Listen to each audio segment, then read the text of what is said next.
Hi, Peter Bernstein, Senior Editor of TMCnet.com here at ITEXPO in Las Vegas at the Rio Hotel. We're just off the trade floor and show floor, and so we're grabbing interesting people and trying to get their views on what's going on in the world. Delighted to have David Johnston, who's the CTO of Business Texter.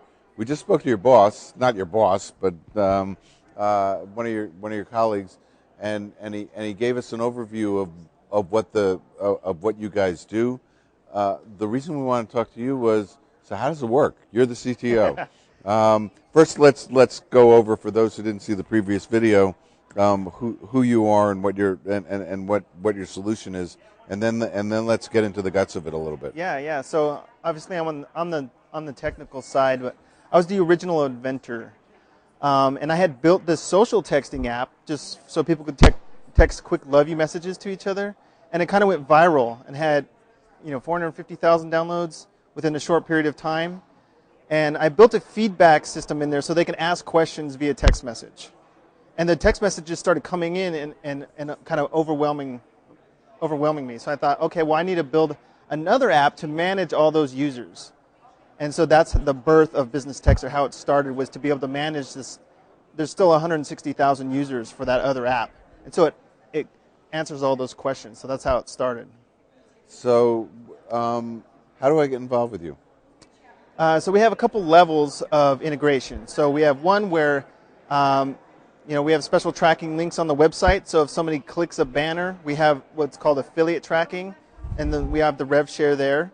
We also have an in-app code where a reseller can have their customers put in their special code and get a bonus, and that way all the in-app revenue is tracked. And then we also have API integration. So if they have their own technicals and their own servers and their own software, and all they want is the intelligence, we have that capability of giving that to them. So I'm curious, when you invented the app, were you the one who came up with the list of frequently asked questions that automated all the... I was, actually. My background is in high competition SEO and pay-per-click, which is like online marketing. Yeah. And I first used it just for my clients, like secretly, because they were able to field tons of cheap leads and turn them into qualified leads. And I thought, after about a year, I looked at the phone I was running, and I had sent about 1 million messages on Verizon Unlimited Business Plan. And I called Verizon. I'm like, hey, what do you think about this? And they said that's great. This is awesome. We want businesses to use our service. And so I talked to some other marketing companies, and they're like, hey, we're already selling messaging. Is there a way we can integrate what you have with us? And that's where our reseller program was born. So where do you go next with all this?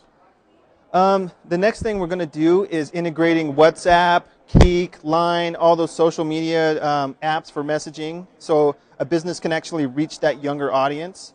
So that's the main thing. And then we also have device-based proximity detection. Device-based proximity? Yeah. So for instance, let's say you're a restaurant and somebody comes in and they sign up to be on your list. They want to receive coupons or whatever it might be.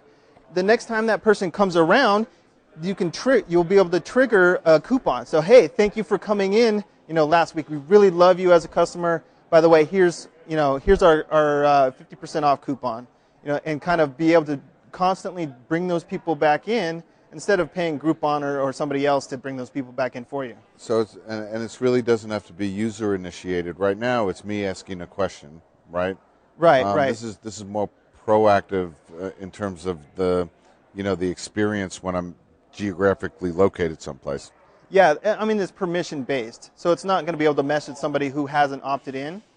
But if they have opted in... I think that's what scares all of us. Yeah. I don't want to be in an airport and have a Coke machine talking to me. Exactly. Yeah. So it's permission-based, and users can opt out anytime. That's one of the good things about the artificial intelligence, is we believe actually we're the only legally compliant system out there, because when a user has a signature or they say it like, a long drawn-out sentence, but basically they mean don't text me anymore, the vast majority of systems out there are incompliant with that. And ours catches those, opts them out, removes them from the list, and then they don't get bothered anymore.